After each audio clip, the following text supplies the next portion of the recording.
Thank you. It's great to see you all here. So the talk today will be about unlocking the power of natural language processing with machine translation and what Python could do in this level.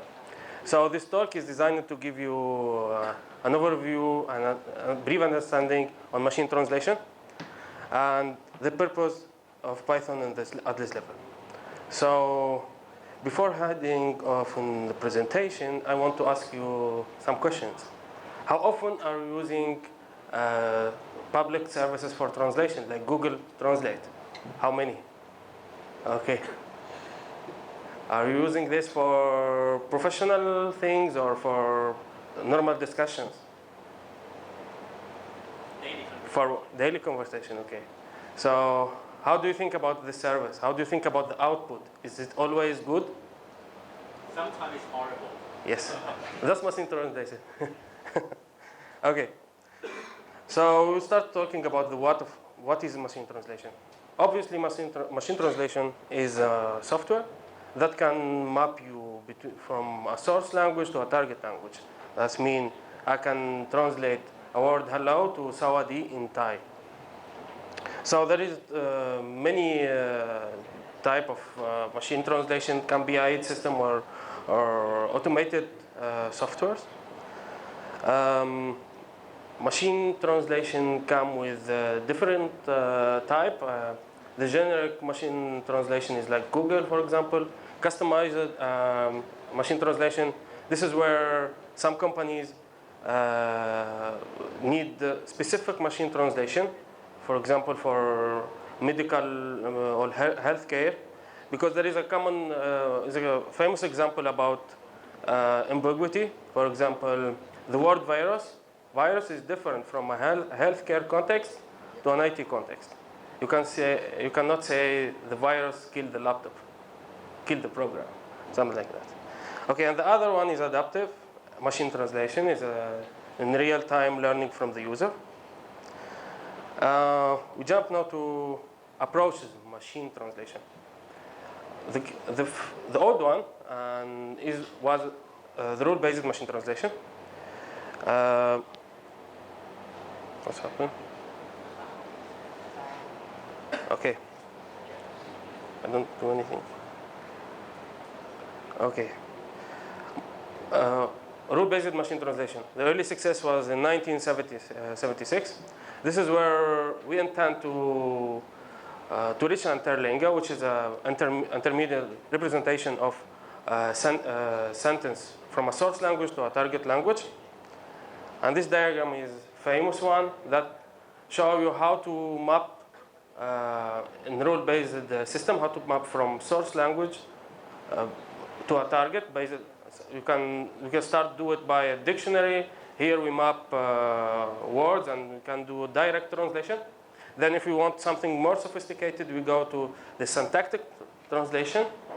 And for more sophisticated and more quality of translation, we go to the semantic layer, which here we reach the meaning of the words and sentence. The second approach is the SMT, invented by IBM in 1980.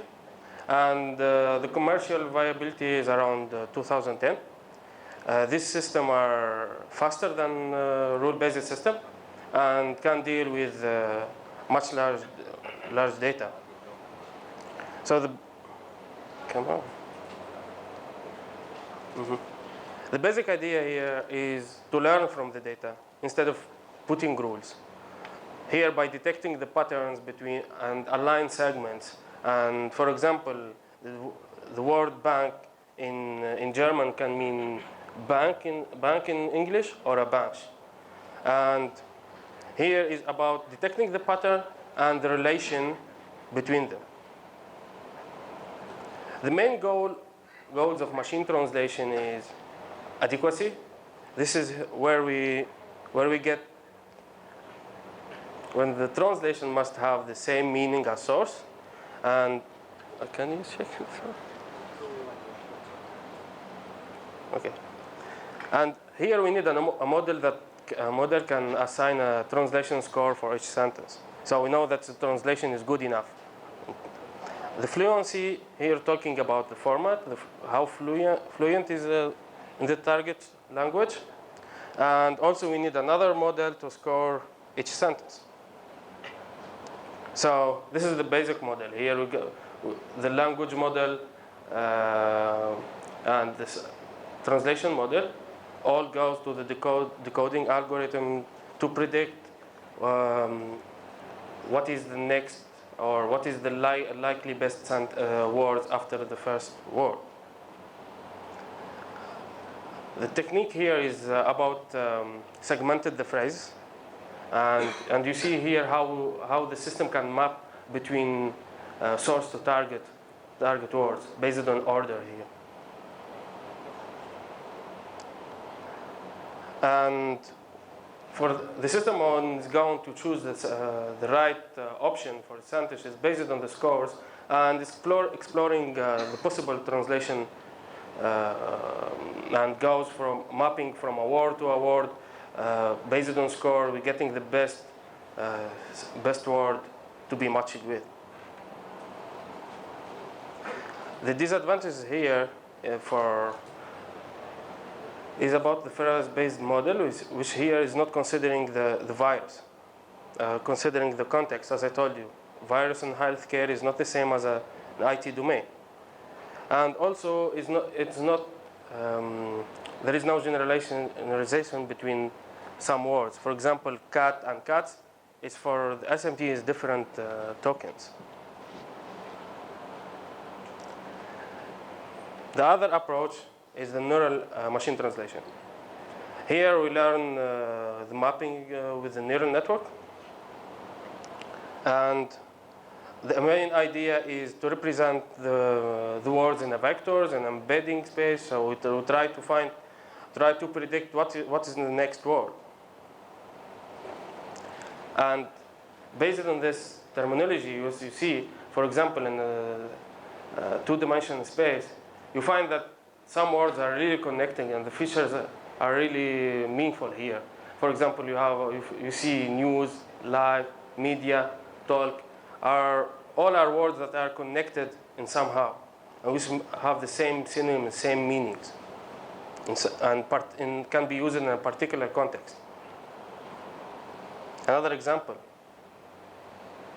vector representation show us the relation between the words. For example, a king, if we map with the features from male to female, we find the king with a connection with the queen, man with the woman, and also the verb tense, walking and walked too. Okay.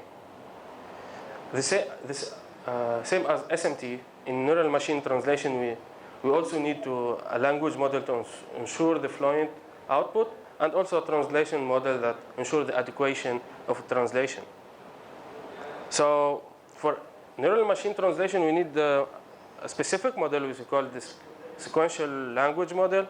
In here, I predict what is the next word. For example, if I say I alone mean nothing. I mean, I need something else. I need a verb. Okay, I love.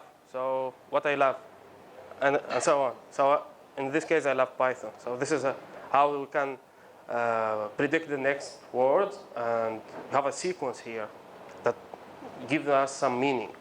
So in general, this is the classic neural network design. But for machine translation is a bit specific. Here we start to talk about the recurrent neural network in which we predict the words of a sentence based on the previous one. And as you see here, we reuse all the hidden state from the first word to prediction. And all the words are connecting to each other and somehow. You see an example, I have the word in embedding space and then the. So I need to map it with something. So it can be the house. And imagine this will be for thousands of words. So it will be something big.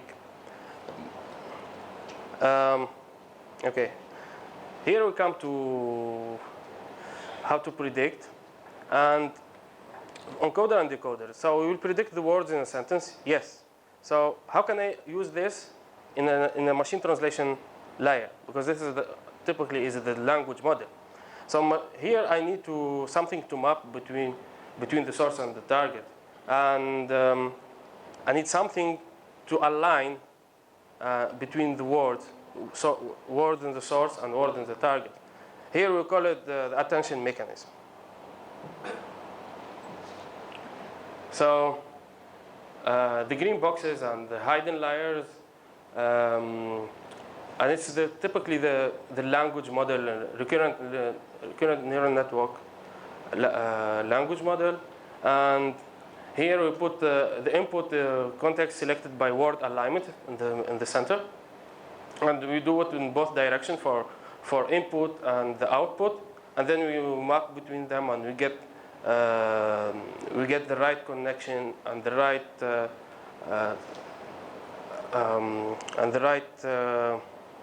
yes, connection based on the context. Okay, the benefits of this model is that the encoding of the input sentence will be, depends of the previous one. And the second benefit is the word embedding. Here allow the generalization. So the cat and the cats will be the same representation, same words. And house and home have also a similar representation.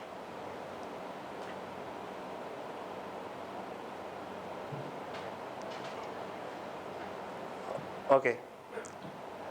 For neural machine translation and statistical machine translation, both of them require translated text for training. For example, if I want to develop a machine translation from English to Thai, I need to train the engine with English and Thai sentences. And the most important thing here at this level is the quality of the data. As long as you have good data, your output, your translation will be something with quality. And the data cleaning and the data collection, the gathering, is the key of success.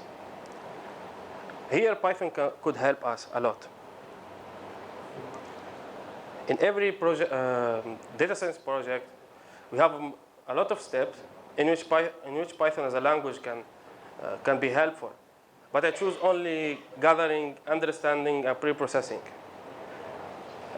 Because the most important in a machine translation, because all the people will use almost the same models. But the most important is how you get your data. How good is your data? This will define the quality of your machine translation, the quality of your output.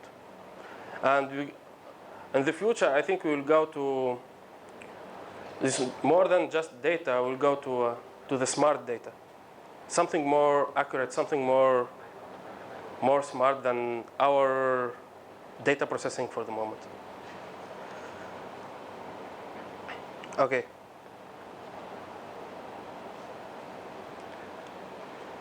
This is one of famous examples. Paracrawl is a project co-financed by the European Union. The main idea is they collect data for the European Union and discover the content and crawling. And if you see the task and structure, they start by crawling websites based on specific domains, and they go to text extraction, then to language detection, and multilingual content identification. Also, those are the things I think is very important: document and sentence alignment, cleaning, also evaluation of the data. Because as I told you, after gathering, it's important to understand your data, what you gather. Then you can choose your action for the good, appropriate action to the next step. Okay, this is an example. The sentence alignment. The sentence alignment requires two documents, and in which we have sentences, and we try to match sentences in source and target. And this, the output of the matching will give us good data for training machine translation.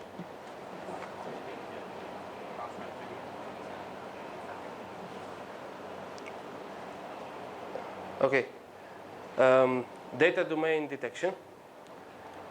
As I told you, we can do a lot of things, by crawling and extracting the data, align the sentences. But it's important to know what's the domain of the data you are working with. If you, for example, if you train an engine, machine translation for healthcare with IT data, the output will not be good, and the machine translation will be out of context. So it's very important to know about the domain, and the data itself showing some knowledge about the domain. That's why I think that the data should be smart. The data should go to the next step, in which we define that this data is really good in specific use or not.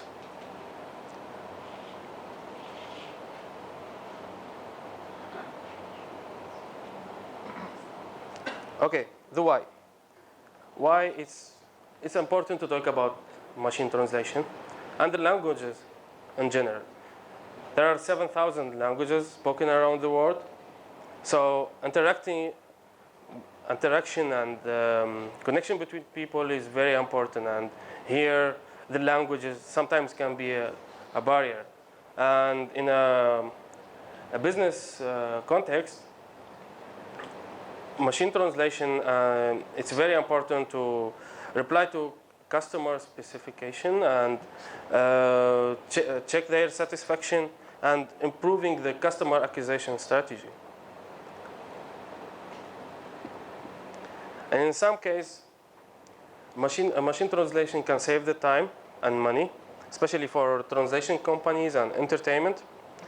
And I want to show you two use cases. For example, in entertainment industry, movies and TV content, it's improving the productivity a lot. So the normal person can translate 3,000 words per day, and normal movies is around 8,000 words. So a task by a human here can take between 1 to 2 days, but with machine translation it can take 1 to 2 hours, and the role of the human here is just editing and checking the quality. The other example is a fail example, which happened last year. The Norway Olympic team ordered 15,000 eggs instead of 1,500 eggs by a mistake of translation. Because yes, the Korean language, they use different counting system as the Chinese, comparing to the English, I mean. So those kind of things really they can just ruin the life sometimes. Okay. So okay, this is for now. I just want to say one comment is just as I said, is most important is the data. How you think about the data. I mean, the model for training, the hype between in the progress and model of trainings and is not much.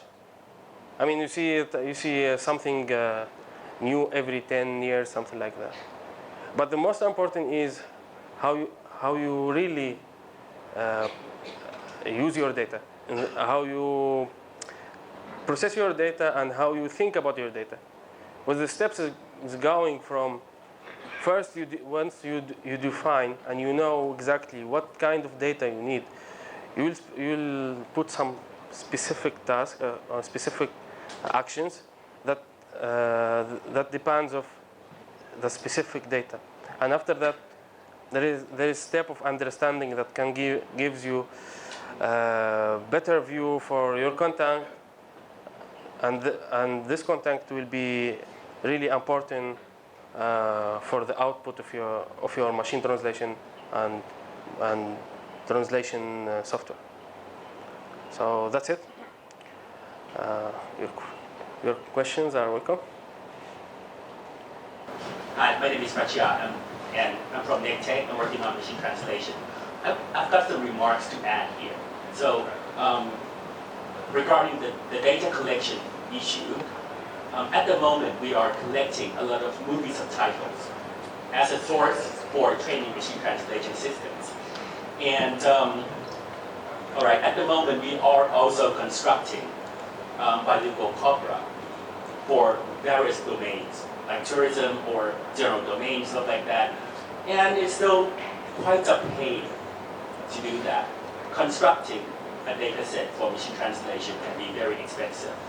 So I would like to inform you guys that although you are asking for the data, it's really hard to build one. Okay, so that's the first point. The second point, machine translation itself is a research which is a long, long way to go. There are several issues regarding the pair of languages that you're dealing with. For example, if you're dealing with Thai, how would you determine the sentence? Because in Thai, we don't have any notions of sentence at all.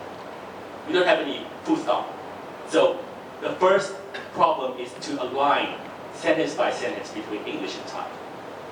And there are several problems in Thai, like there are no word boundaries, stuff like that, so we've got to manually annotate them. And there are also several problems regarding the machine translation techniques. Like, for example, multiple word expression, like how would you translate kick the bucket, which means to die, into Thai? How would you detect that kind of idioms? How would you translate the multiple word patterns, stuff like that, like take something into account? How would you extract those patterns from the data set? It requires a lot of data so that you can extract it using some kind of unsupervised learning, and that's a long, long way to go. So it's a good chance that you give a talk here about it, so that we are aware of these kind of problems. So these are the remarks I want to make here. Thank you. Thank you. Thank you. And in addition to your remark, yes, Thai language is very hard for processing. Yeah, but always there is a way. Earlier you showed the slide about Paracrawl with the EU. Yeah. And is that like, you know how the EU, the European Commission emphasizes all of their rulings and stuff like that? Is that what happened here? Yes. Each of the member nations takes one document and has their own translation. And you compare this side to side. Actually, I joined the Paracrowd for 2 projects, actually 3 projects, and I work with them. The main idea is they collect as much data they can. There are a lot of use cases for that, but they provide the European Union Commission with the data, and also machine translation too. So to reach the data itself, the final step, it has a lot of techniques, a lot of tools, and specific things, so, like the sentence alignment or the document alignment, the domain detection. Is all of this is the goal from is to get good data. I mean, we start with the data, we finish with the data, but between this is a lot of techniques, a lot of different way of thinking, and different problems. Because most of the time, people sometimes ignore it. The problem with the text file and text contents is they are dynamic, a lot. You don't know what could be in that text file. So detecting sometimes the patterns is really dynamic. So I mean, like that's with the EU's resources and like Yeah. working together. Yeah, Do you think that would work with like AEC, like ASEAN? Yes, it should be. Yes, I mean from my work now, I think I see like there is a lot of demand for, especially Chinese language, also Thai, Vietnamese, and you know the world is connected, and to economically, Asia is doing well now. So most of the companies in Europe should think about Asia. And the first thing they have to do is they get interaction. How could they get interaction with someone talking in Thai? For example, a product in, I don't know, Swedish product in Thailand. First thing, they must go to the culture of this country with the language. And that's why you see in e-commerce there is a lot of products that you find translation in the bottom, or sometimes, or for example, those who are using Grab, when you order something, you find the translation already. Thank you.